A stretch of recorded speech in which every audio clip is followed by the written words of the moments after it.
Jeudi 12 décembre, merci d'être sur la télévision Labari et bienvenue au journal dont en voici le sommaire. Soudaine et forte ébullition dans le monde du travail aujourd'hui, le syndicat national du personnel de l'information et statistique et les travailleurs nigériens de la CNPC ne sont pas contents et le font savoir. Vous les entendrez dans quelques instants hurler leur désarroi et crier leur colère. Soyez avec nous donc pour les détails. L'agence japonaise de coopération JICA vient à nouveau en aide au secteur de l'éducation au Niger sous l'angle de la participation communautaire, une démarche qui participe de la politique de la gestion décentralisée de l'école.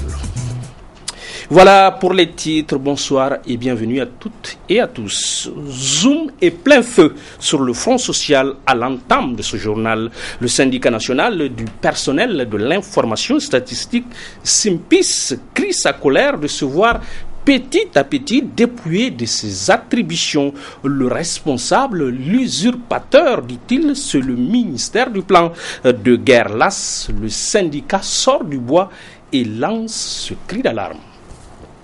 Il est important de rappeler que la réforme de 2004 a permis à l'Institut national de la statistique du Niger d'améliorer de manière significative la qualité et la régularité de ses produits, notamment les données statistiques produites et mises à la disposition des principaux utilisateurs nationaux, régionaux et internationaux. Ainsi, l'INS du Niger est classé régulièrement depuis plusieurs années, premier parmi 26 instituts nationaux de la statistique d'Afrique francophone subsaharienne. Il a été élu membre du bureau de la Commission des statistiques des Nations Unies depuis 2011 et représente à ce titre le groupe des pays africains. Il faut alors préserver ces acquis en évitant de déstabiliser l'architecture institutionnelle actuelle de la statistique du Niger qui a été mûrement réfléchie. Enfin, l'INS ayant été créé et rattaché au ministère chargé des Finances par une loi, la loi numéro 2004-011 du 30 mars 2004, qui a aussi défini ses principales missions au contexte de portée inférieure. Décret, arrêté, note de service ne peut le rattacher ailleurs ou fixer ses attributions à d'autres structures ou institutions publiques, parapubliques ou privées. En effet, le syndicat national du personnel de l'information statistique fustige le comportement va-t-en-guerre du ministre d'État, ministre du Plan, de l'Aménagement du Territoire et du Développement communautaire. Met en garde le ministre d'État, ministre du Plan, de l'Aménagement du Territoire et du Développement communautaire contre toute tentative de rattachement de l'INS à son ministère. Le personnel de l'Institut national de la statistique appelle à la vigilance du président de la République, garant de la stabilité des institutions, à ne pas se laisser divertir. Le SYNPIS appelle les militantes et les militants à rester vigilants afin de répondre à tout mot d'ordre en vue de faire échec à toute tentative de récupération de l'INS de son ancrage institutionnel actuel. Le secrétaire général du SYNPIS que nous allons retrouver en partie magazine de ce journal. Eux, par contre, sont déjà en grève de 2 jours. Les travailleurs temporaires nigériens de la CNPC, la compagnie qui exploite le pétrole du bloc d'Agadem. 2 jours de grève, dis-je, pour obtenir du gouvernement et qu'il soit beaucoup plus regardant sur le respect de la réglementation du travail par la CNPC et exige l'ouverture des négociations autour de leur plateforme revendicative. Écoutons Samela Isaka Arzika, leur délégué du personnel. Nous l'écoutons. Ça fait plus de 2 mois, ils ne nous ont rien dit et il n'y a aucun espoir de négociation. Donc c'est cela nous a poussé à aller en grève. Jusqu'à ce qu'on a pu déclencher la grève, il n'y a aucune tentative. Parce que ce ne sont pas des propos de confiance. Parce qu'on nous fait venir sans ordre du jour. Parce que même hier, on était avec l'employeur.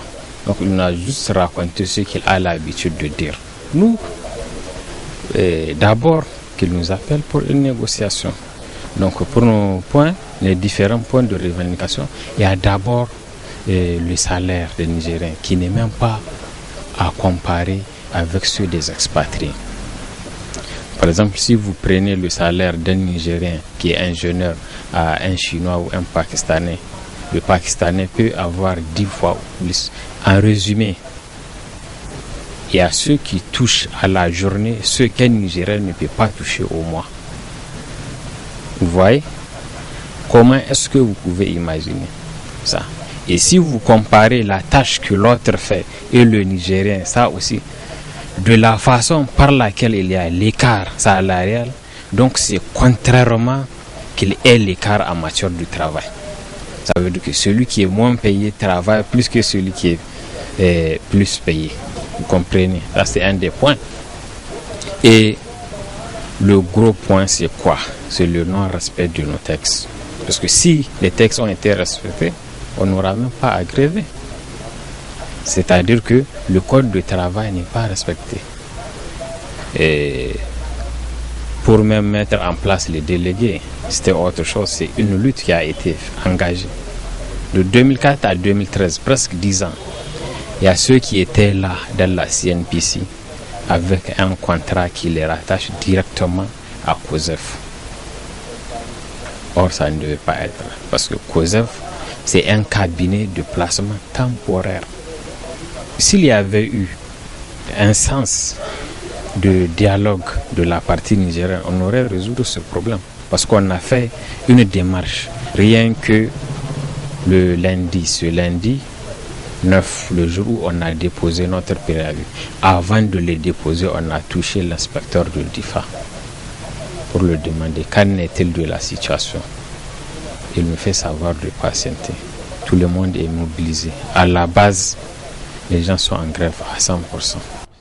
Affaire à suivre donc. À Niamey, toujours, les lampions sont éteints, les rideaux tombés sur la 7e conférence des instances de régulation de la communication d'Afrique, CIRCAF, ouverte il y a 3 jours, souvenez-vous. Une rencontre chargée de faire l'état des lieux sur le processus de transition vers le numérique en Afrique et qui s'est achevée par la formulation d'une série de recommandations. Souley Moumouni Barma et Ibrahim Abdou nous en donne les conclusions. Organisée par le réseau des instances africaines de régulation de la communication, la 7e conférence des instances de régulation de la communication CIRCAF a été marquée par d'intenses discussions, d'échanges et de réflexions autour du rôle que les régulateurs doivent jouer et les défis à relever dans le cadre des processus du passage vers le numérique. Les 93 participants à cette rencontre ont soulevé un certain nombre de préoccupations qui méritent une attention particulière. Par conséquent, des réflexions autour de cette question doivent se poursuivre avant la mi-juin 2015, date butoir des processus. Les différentes interventions à ce sujet recommandent l'encouragement des pays les moins avancés dans le processus à tout mettre en œuvre pour être au rendez-vous de 2015, le financement du passage au tout numérique, la réglementation et le choix technique à opérer, l'actualisation des connaissances des régulateurs, la mise en place de cadres de co-régulation entre le régulateur des médias et le régulateur des télécommunications, une coopération plus étroite entre les régulateurs, une démarche participative dans le processus de la mise en œuvre des politiques de migration vers le numérique, la préservation des intérêts des opérateurs nationaux et leur implication dans le processus, l'octroi des moyens conséquents aux régulateurs en vue de veiller au respect de l'éthique et de la déontologie. Toutefois, l'ensemble des intervenants à la 7e CIRCAF estime que les débats sont loin d'être épuisés et suggère que les réflexions se poursuivent sur la diffusion par Internet, la concurrence déloyale entre distributeurs de bouquets et diffuseurs par fibre optique, etc. Au terme de la conférence des présidents de Ghana et vice-présidents du RIARC, le Bénin détient le secrétariat exécutif et le Niger assure la présidence pour un mandat de 2 ans qui débute ce 12 décembre 2013 par la remise du flambeau.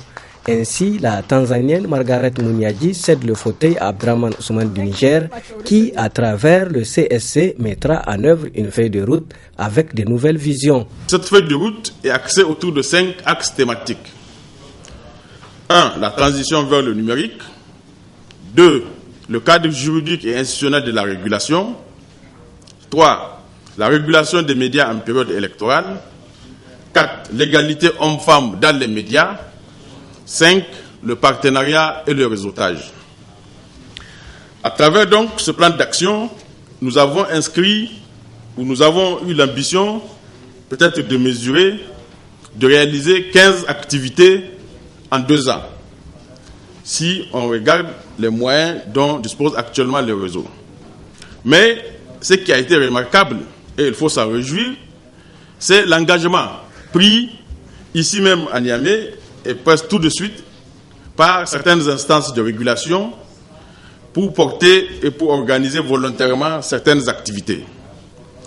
Ce qui témoigne de l'intérêt sans cesse croissant que les membres du RIARC ont pour la redynamisation de notre réseau, et il faut également s'en réjouir. Des cadeaux de souvenirs ont été remis aux présidents et chefs des différentes délégations des instances membres du RIARC présents à la rencontre de Niamey qui s'achève sur une note de satisfaction. Le rendez-vous est pris pour 2015 au Ghana. Tout est bien qui finit bien. Venons-en à cette conférence débat à présent. Hier après-midi, à l'auditorium Sani Bako de la Haute Autorité de lutte contre la corruption et les infractions assimilées, Halcia. Femmes et lutte contre la corruption, c'était le thème de la conférence et la preuve, si besoin est, que la haute autorité n'écarte aucun Nigérien et a décidément de la suite dans les idées. Adam Soumana et Aboubakar Souley nous éclairent davantage. Suivons-les. Les corps habillés, autrement dit les éléments des forces de défense et de sécurité, ont constitué l'essentiel de cette assistance venue échanger avec un panel de conférenciers autour du thème « Femmes et lutte contre la corruption ». Dans son mot introductif, la modératrice Mme Bagnan Aïssata Fall, présidente de l'ANLC, s'est longuement apaisantie sur la genèse de cette journée célébrée de par le monde chaque 9 décembre. Pour sa part, le professeur Tidjani Alou, chercheur au LESDEL, a axé son intervention sur les études menées au Niger sur la corruption et infractions assimilées. Quant à l'autre conférencière, elle s'est attaquée au thème central en donnant les raisons de son choix. Pour nous, elle est saisie dans ses statuts. La femme a un statut de mère, elle a un statut d'épouse, elle a un statut de simple partenaire de l'homme. Elle doit se sentir interpellée par cette situation et se démarquer des pratiques déloyales et apporter sa contribution à l'édification d'une société éprise de ses valeurs. Elle doit donc jouer son rôle de repère moral et social. Elle doit jouer son rôle d'éveil de conscience et de promotion des vertus cardinales qui font la force d'une nation. S'en sont suivis des échanges fructueux entre l'assistance et les conférenciers pour mieux cerner les corruptions et le rôle dévolu à la Halcia. En marge de la rencontre, une des participantes nous donne son appréciation. Le thème est extrêmement intéressant, mais j'avoue qu'au niveau des débats, il y a eu quelques insuffisances relativement à quelques non-précisions. Je m'attendais très sincèrement à des statistiques et des chiffres, parce que si on regarde, nous sommes d'accord aujourd'hui que partout où il y a des institutions fortes, c'est qu'il y a suffisamment de femmes. Les femmes contribuent à l'ancrage de la démocratie et à la bonne gouvernance. Elles font moins de dégâts que les hommes. Donc je m'attendais à voir à ce débat qu'on me présente des chiffres, parce qu'il existe des pays dans lesquels il y a beaucoup de femmes dans le secteur public et privé à des postes de responsabilité et où il y a moins de corruption. Donc ces chiffres ne sont pas sortis. À travers cette rencontre, la Halcia attend de tout un chacun un changement de comportement et une mobilisation sans faille pour zéro corruption, 100% de développement d'ici 2015. Il est important de souligner qu'au dernier classement de Transparency International, en matière de corruption, le Niger occupe le 106e rang mondial et 19e en Afrique. Dans le cadre de la vulgarisation de la Convention sur l'élimination de toutes les formes de discrimination raciale, les organisations de la société civile du Niger ont remis leur rapport contributif. Et dans l'extrait qui va suivre, elles nous dressent le tableau des discriminations recensées. Voyons cela. Ce rapport que nous publions cet après-midi est un travail de 3 mois qui a été abattu par des organisations de la société civile qui, ayant appris que l'État du Niger, cette fois-ci, depuis 2097, cette année, l'État du Niger a pris l'initiative de faire un rapport à l'intention du comité sur la Convention internationale d'élimination de toutes les formes de discrimination, la CERD. La société civile aussi s'est engagée dans le processus pour faire ce travail. Il ressort quand même que le Niger, il y a des difficultés pour avoir le nombre de langues au Niger, pendant que la constitution nigérienne reconnaît que au nombre de détenus égale au nombre de langues nationales, et vous constatez avec nous que dans les rapports, il ressort quand même que même le dernier rapport, qui était le rapport Valence 16e, 15e, 16e, 21e, qui a été présenté par les ministères, on cite par exemple quelques langues, sur les 9, on cite 8, on dit les autres, on les qualifie d'autres. Pour nous, déjà, l'expression autre pour une langue qui doit être connue nationalement, pour nous, c'est une discrimination. C'est aussi une autre discrimination lorsque nous constatons qu'aujourd'hui, dans les écoles, ce qui est expérimenté comme étant langue nationale, ce n'est pas les 10 langues qui sont au Niger. C'est à peu près 6 langues aujourd'hui qui sont en expérimentation dans les écoles. Nous pensons également, c'est vrai que c'est des questions de moyens, mais pour nous aussi, c'est une forme de discrimination. De l'autre côté, quand nous regardons les textes qui légifèrent aujourd'hui, par exemple, en matière de droit coutumier, aujourd'hui, il est reconnu, le droit coutumier est reconnu au Niger, et ce qui fait que, par exemple, la chefferie traditionnelle, il y a une question d'ascendance. Aujourd'hui, il n'est pas n'importe qui va être quand même un chef traditionnel ou être candidat à la chefferie traditionnelle. Notre code, notre droit écrit ou le droit moderne l'accepte en tant que tel. Enfin, nous sommes aussi appesantis sur la discrimination comme étant un fait de la société. Il se trouve qu'aujourd'hui encore dans nos coutumes, il existe encore ce problème-là. Par exemple, aujourd'hui, Michel Dételle Cabinet, vous êtes d'accord avec nous que ce n'est pas dans chaque famille que tout le monde peut se marier. C'est une réalité que nous vivons. Aujourd'hui, ne pas donner à n'importe qui se marier dans une famille, tout simplement pour des raisons d'origine. C'est un fait qui est là, qui est réel. Parlons santé à présent et ce chiffre impressionnant, disons-le net, 3 millions de personnes ont été sauvées contre le paludisme après 10 ans de lutte contre cette maladie. C'est l'une des conclusions du rapport 2013 de l'Organisation mondiale de la santé OMS que nous commente Hassan Saleh Mustafa. Nous l'écoutons. La lutte contre le paludisme est un combat mondial au vu des dégâts que cause chaque année cette maladie. Une situation qui a interpellé les dirigeants des différents pays de la planète concernés par cette maladie qui se battent avec l'aide de l'OMS pour faire face à ce fléau. Ainsi, plus de 3 millions de vies ont été arrachées au paludisme depuis 2000. Se félicite l'Organisation mondiale de la santé OMS tout en déplorant l'insuffisance persistante des financements pour venir à bout de cette maladie qui tue en majorité de jeunes enfants africains. Conclusion centrale du rapport 2013 de l'OMS sur la maladie, c'est dans les 10 pays les plus affectés que 3,3 millions de vies ont été épargnées, surtout parmi les enfants africains de moins de 5 ans. Mais le paludisme a encore fait 627 000 morts en 2012.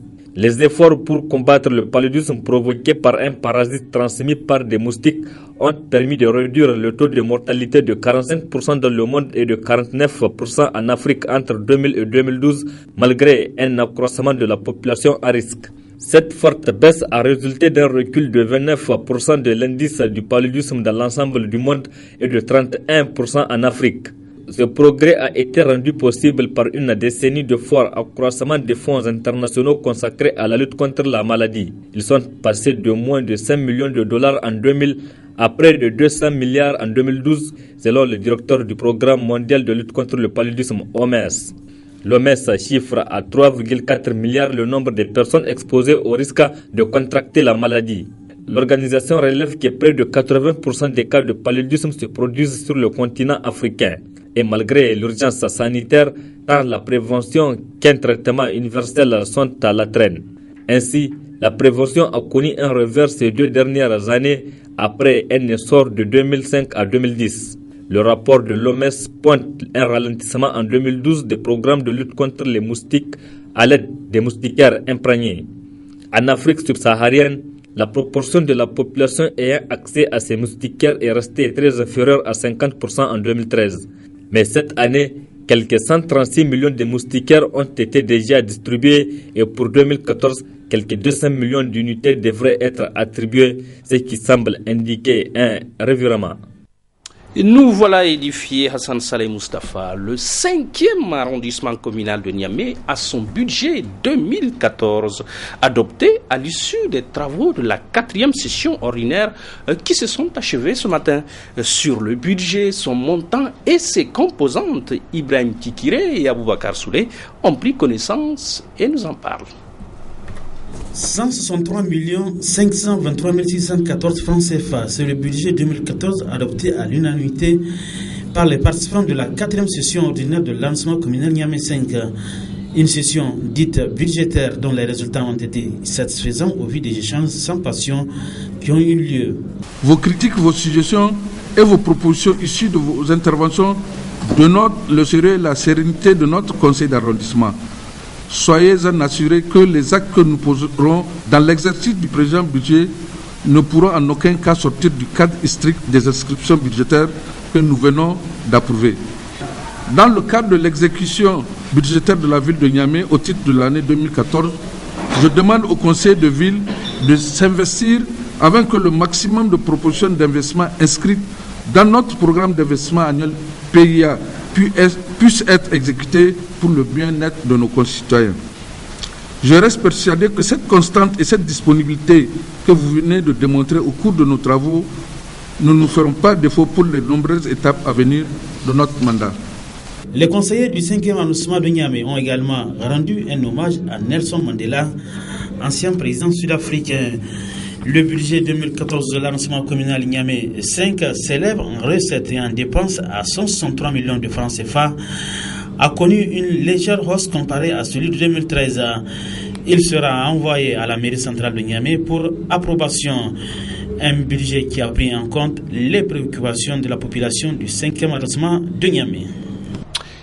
C'est le deuxième titre du jour, cette aide de plus de l'Agence japonaise de coopération pour le développement du secteur de l'éducation au Niger à travers la participation communautaire. La démarche et les dons qui vont avec participent du renforcement de la politique de gestion décentralisée de l'école. Michel Djidji et Sadoudoumi, nos écoliers d'un jour, nous font le point. Suivons-les. C'est un appui qui vise la pérennisation des acquis des comités de gestion décentralisés des établissements scolaires CGDES à travers un renforcement des capacités institutionnelles au niveau central et déconcentré. C'est ainsi que ce partenaire nous a appuyés, non seulement dans la stabilisation d'un modèle de COGES fonctionnel, mais aussi dans sa généralisation dans toutes les écoles primaires en 2007.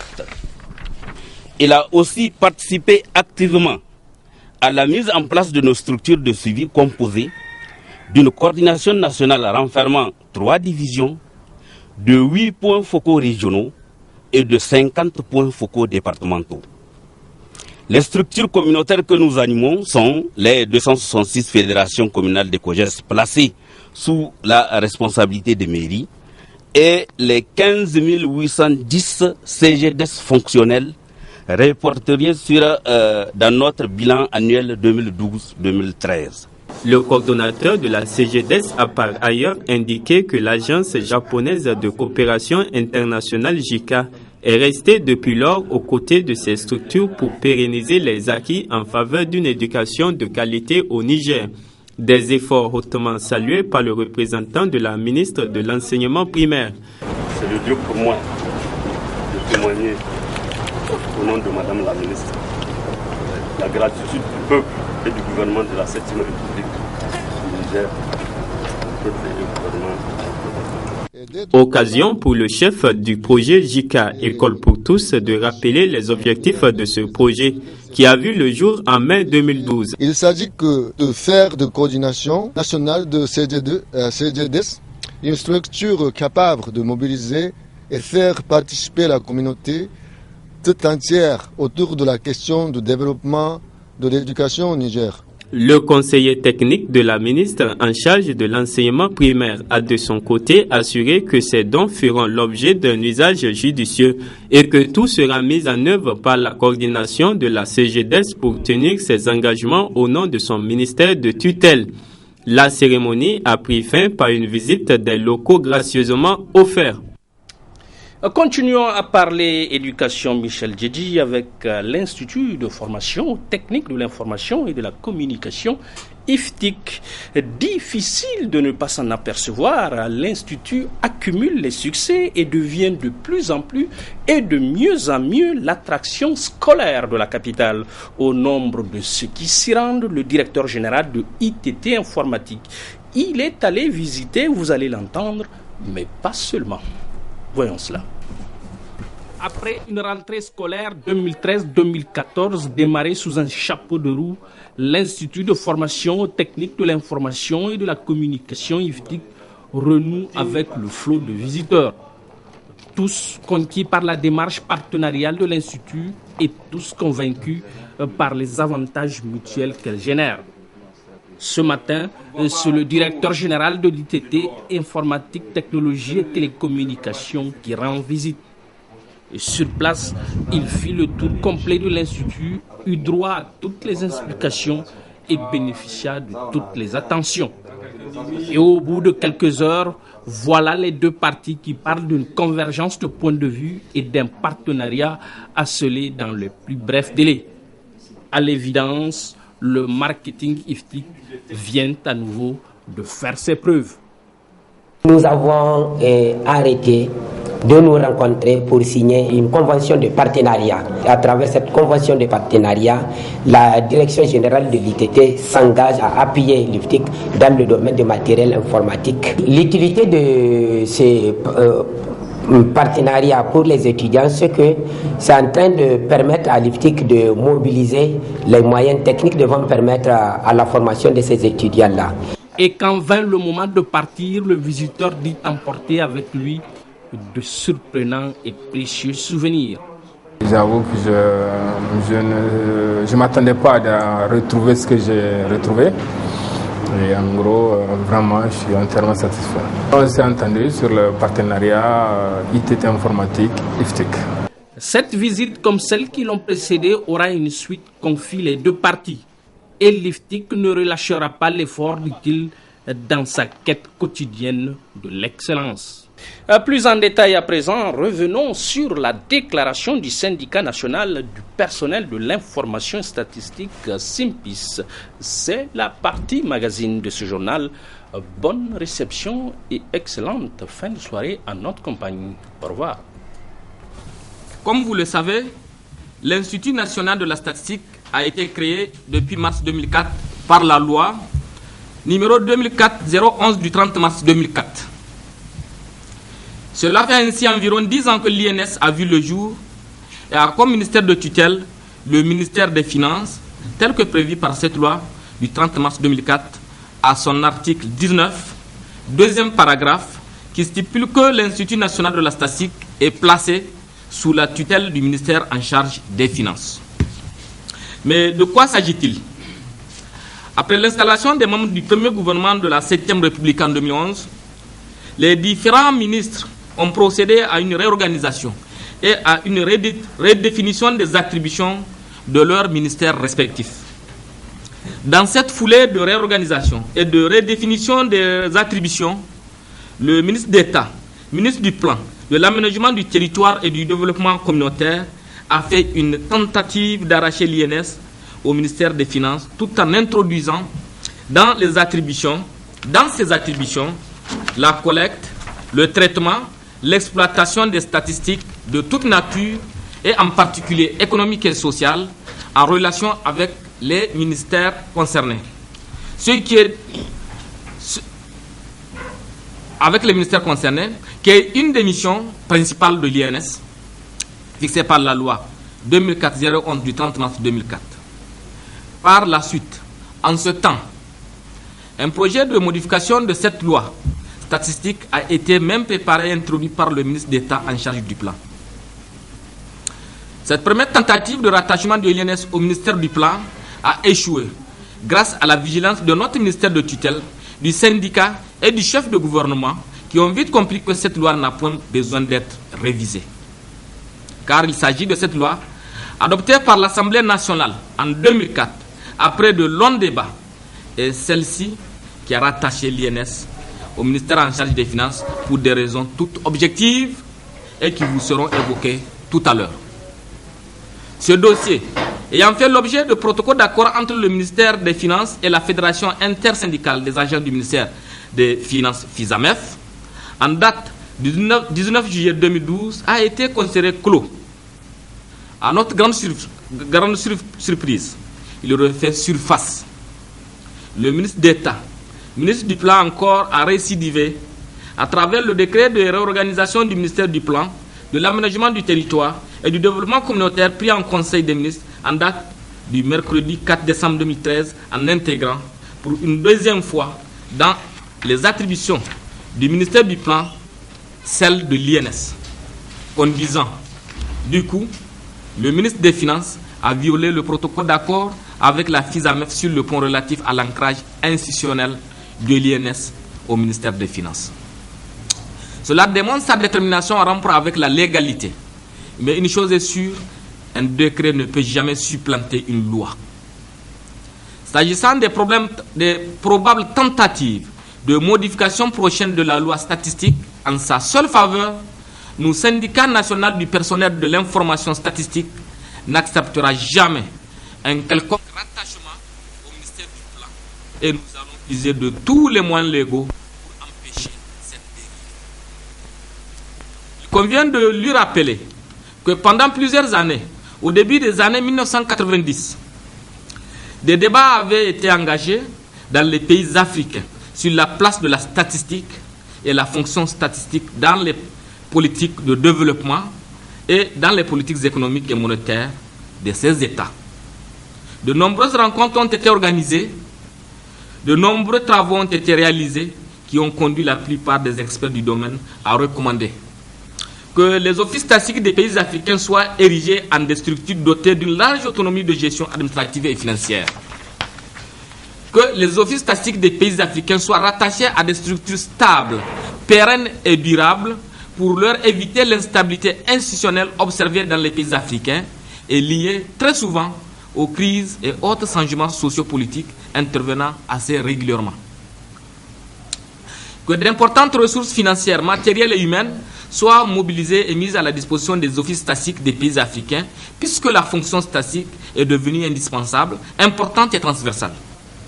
Que les offices statistiques des pays africains soient rattachés au niveau des structures pouvant leur faciliter la mobilisation de ces ressources, de ces importantes ressources dont ils ont besoin pour accomplir convenablement leur mission. Que les pays africains s'inspirent des expériences des autres pays, notamment européens, américains. C'est pour mettre en œuvre ces recommandations, après plusieurs missions d'assistance d'organismes sous-régionaux et régionaux de coopération, qu'au Niger, il a été retenu pour remplacer la direction de la statistique et des comptes nationaux DSN, de créer un institut national de la statistique, structure ayant une large autonomie financière et administrative. L'INS a été ainsi créé par un texte législatif très fort, la loi numéro 2004-011 du 30 mars 2004. Celle-ci a rattaché l'INS au ministère en charge des Finances, considérant que, quel que soit le régime, quel que soit le gouvernement, il y a toujours un ministère chargé des Finances. Il a été relevé que le ministère chargé des Finances est l'un des principaux producteurs de données statistiques publiques les plus importantes, notamment les statistiques financières, budgétaires, du commerce extérieur, les statistiques monétaires. Il a été aussi relevé que le ministère chargé des Finances était assez bien placé pour faciliter à l'INS la mobilisation des ressources financières dont il pourrait avoir besoin. Le choix du Niger a été enfin fondé au vu de l'expérience de nombreux pays africains et aussi s'est inspiré de l'exemple français, l'INSEE, rattaché au ministère chargé de l'économie et des finances. C'est pour toutes ces raisons que l'Institut national de la statistique INS du Niger a été créé par un texte législatif fort, une loi, la loi numéro 2004-011 du 30 mars 2004. Le choix du législateur nigérien a été éclairé par les conseils notamment de l'Observatoire statistique d'Afrique subsaharienne, Afristat, et de la coopération française, se fondant sur les recommandations de nombreux forats africains et internationaux sur le développement de la statistique en Afrique. Il est important de rappeler que la réforme de 2004 a permis à l'Institut national de la statistique du Niger d'améliorer de manière significative la qualité et la régularité de ses produits, notamment les données statistiques produites et mises à la disposition des principaux utilisateurs nationaux, régionaux et internationaux. Ainsi, l'INS du Niger est classé régulièrement depuis plusieurs années, premier parmi 26 instituts nationaux de la statistique d'Afrique francophone subsaharienne. Il a été élu membre du bureau de la Commission des statistiques des Nations Unies depuis 2011 et représente à ce titre le groupe des pays africains. Il faut alors préserver ces acquis en évitant de déstabiliser l'architecture institutionnelle actuelle de la statistique du Niger, qui a été mûrement réfléchie. Enfin, l'INS, ayant été créé et rattaché au ministère chargé des Finances par une loi, la loi numéro 2004-011 du 30 mars 2004, qui a aussi défini ses principales missions, aucun texte de portée inférieure, décret, arrêté, note de service ne peut le rattacher ailleurs ou fixer ses attributions à d'autres structures ou institutions publiques, parapubliques ou privées. En effet, le syndicat national du personnel de l'information statistique fustige le comportement va-t-en-guerre du ministre d'État, ministre du Plan, de l'Aménagement du territoire et du développement communautaire. Met en garde le ministre d'État, ministre du Plan, de l'Aménagement du territoire et du développement communautaire contre toute tentative de rattachement de l'INS à son ministère. Le personnel de l'Institut national de la statistique appelle à la vigilance du président de la République, garant de la stabilité des institutions, à ne pas se laisser divertir. Le Ben Saint-Pis appelle les militantes et les militants à rester vigilants afin de répondre à tout mot d'ordre en vue de faire échec à toute tentative de récupération de l'INS de son ancrage institutionnel actuel.